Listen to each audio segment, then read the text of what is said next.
everybody, and welcome to today's Now in Entertainment podcast. My name is Kristen McLean. I'm the Executive Director and the Primary Industry Analyst for the NPD Books Group. We are the ones who run BookScan, which is the largest POS tracking data set for understanding the print book market in the US.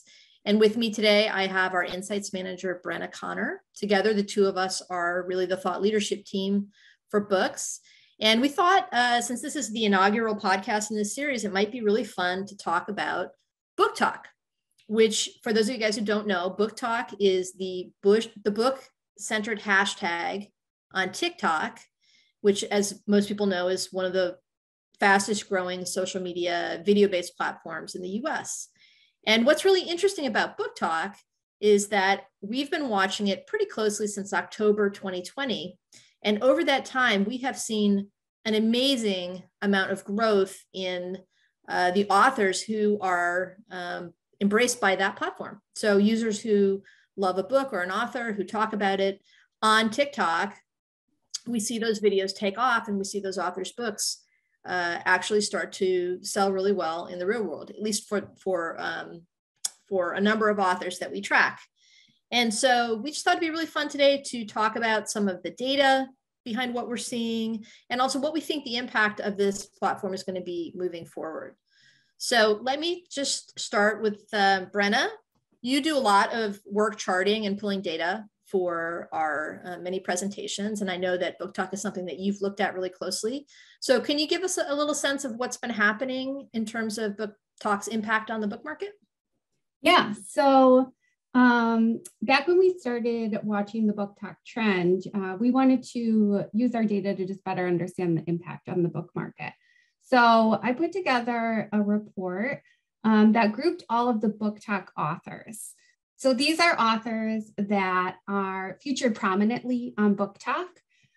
We compiled this list using a number of different resources, and currently to date, there's more than 90 authors on this list. So looking at author performance, the sales for BookTalk authors really took off in 2021. So for 2020, combined sales for these authors were about 10 million units. And in 2021, that number more than doubled to 21 million units. So it's really impressive.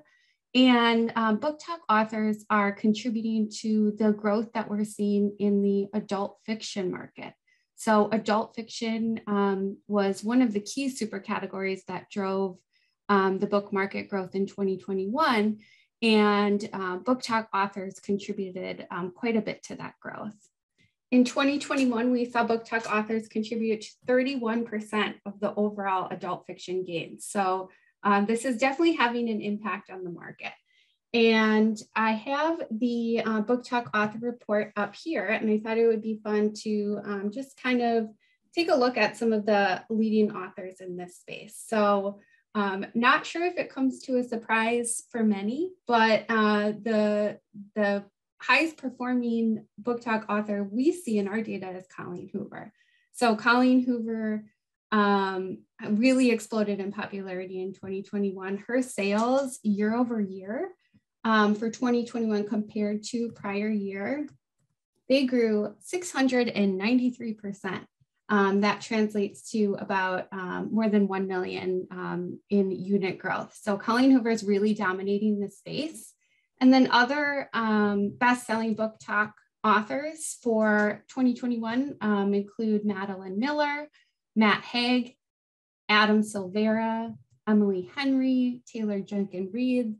And what's interesting is that a lot of the books that are driving this growth are backlist books. So these authors, published them within the last decade, and they're kind of getting resurrected and finding new readers.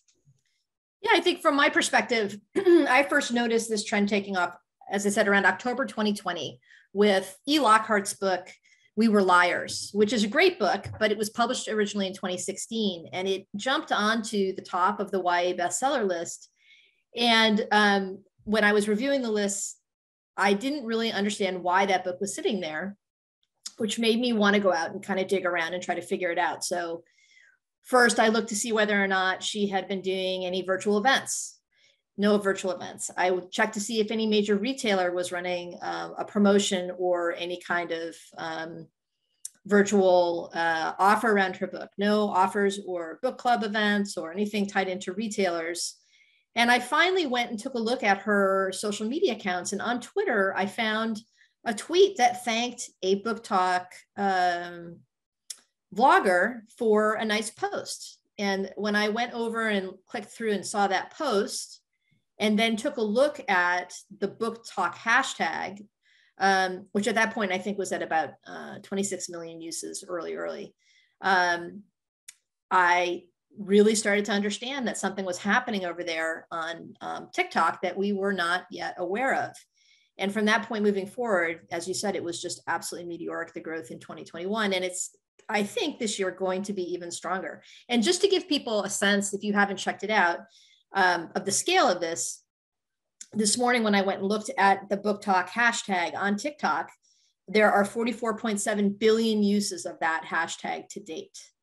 And it is going up by a billion or more a week right now. So it's just a real phenomenon that has driven organic sales for many of these books and authors, many of them, as Brenna mentioned, backlist books and authors. It's just driven them in a way that we've never seen on any other social media platform to date. So, you know, it's a real thing, and the retailers are noticing, and they're actually merchandising these books. Barnes & Noble in particular has had a great track record of recognizing this and merchandising these books. We hear anecdotal stories of teens themselves coming through the door to buy these books on a weekly basis. So this isn't just, you know, a flash in the pan or adults buying and reading teen books. And as Brenna mentioned, it's not just teen books. There are plenty of adult books on this list too. So yeah, it feels like something like a fresh driver of discovery in a way that we haven't really seen in other types of social media in the years that we've been looking at the space.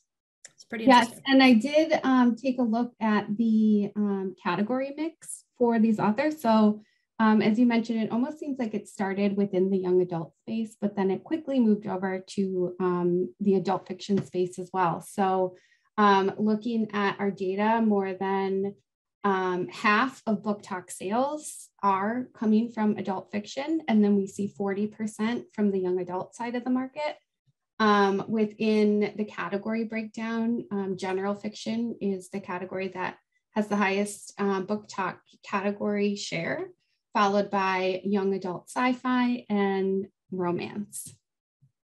Interesting. There's a lot of things going on in the wider space with those categories too. Like there's crossover, you know, those are also really hot categories when it comes to page to screen projects that we see on streaming video platforms as well. So it seems to me, I know Leah Bardugo was an author who saw a really nice lift this year. She was got a lot of really great attention on BookTalk, and she also had a Netflix series based on one of her books that did very well this year, also on the screen. So there's across entertainment patterns here that are all mixed up in really interesting ways.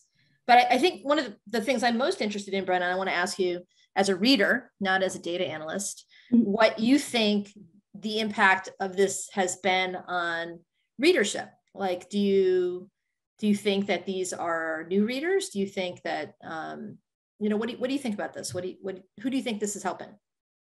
Yeah, so I think that this is helping passionate readers expand their reading interests and also get introduced to authors that they may have not otherwise discovered or read. And I can share a story with you in terms of my experience with BookTalk authors. So as you mentioned, we started tracking this kind of late in 2020. And in 2021, we really saw it take off, and Colleen Hoover was at the top of that list. So I think It Ends With Us was the number 7 best-selling overall book in BookScan for 2021. And when I saw that, I thought there must be something to Colleen Hoover. She must be really good if she is doing so well. So I bought It Ends With Us and I read it. I will say, prior to this, I wasn't a big romance reader. I was always operating under the assumption that romance just wasn't for me. I read a lot of fiction, but never really dabbled into romance. So Colleen Hoover was kind of my first romance read, and I loved it. The last half of the book, I sat on my couch for 3 hours and didn't move because I just had to hear how the story ended. So I am an example of a reader who, discovered romance and discovered a new author through BookTalk, and I'm really happy that I did. Since then, I have read and purchased 3 more Colleen Hoover books. So again, I'm a good example of a new romance reader coming into that category because of BookTalk. And there's a sequel coming. Which has been announced, right? Yes, there's a sequel coming this fall. It starts with us, and I'm very excited for it. That's awesome. Well, we get a lot of questions about where we think this is going, right? We've talked about this a lot to publishers and retailers this year. So where do we think this is going?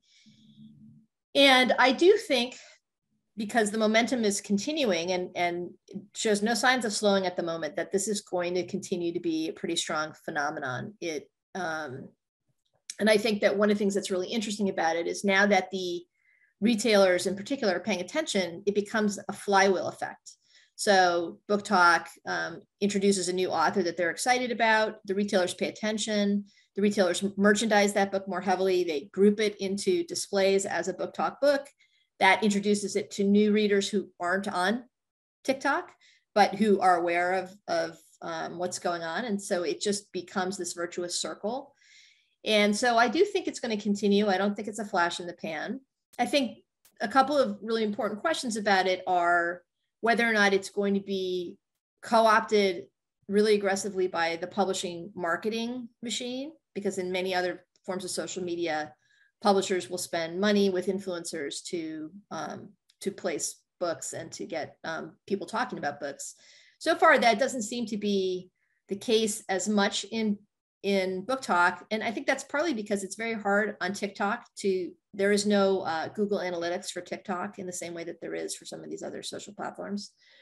So it's hard to game the system and really understand what's going on over there. You have to spend a lot of time trying to figure it out. So I think it's a little bit more impervious to gaming the system. But I know that publishers do already interact with influencers over there. So that's one question. Is it going to stay fresh? Is it going to stay spontaneous and organic the way that it is right now? And I think the other question is, as we return to normal, whatever that means, but as we continue to return to school, return to work, and more of our lives are lived outside of the house, whether or not there just will be less time for reading, and that will organically slow this process down a little bit. But I don't think it's going off a cliff, and I don't think it's going away. I think it's a really interesting and totally viable discovery mechanism that we've added to the book market. And it's really exciting because of course it skews towards younger readers, and trying to keep younger readers engaged and buying books and turning them into readers is great for the long-term health of the book market. And it's certainly great for the authors who have really had their books embraced by this audience. So I think it's super cool, and we're just going to keep tracking it this year and see where it goes. Yeah, I think it's really encouraging to see young readers so passionate about books. I think that bodes well for the book industry. Yeah, I think it's, teen readers have tended historically to be not huge readers because they're so busy, and anything that brings teen readers into bookshops and gets them excited about books and reinvested in reading is, I think, just totally awesome. So I think that's going to cover it for today. Again, I'm Kristen McLean. I'm the Executive Director and Primary Industry Analyst for NPD Books, and here with Brenna Connor, our Insights Manager. And if you have enjoyed this, please subscribe and come on back for the next in this series of entertainment podcasts. And if you have any further questions about anything that we've talked about or about what we do, just feel free to reach out and email us at books@npd.com. Thanks very much and have a great day.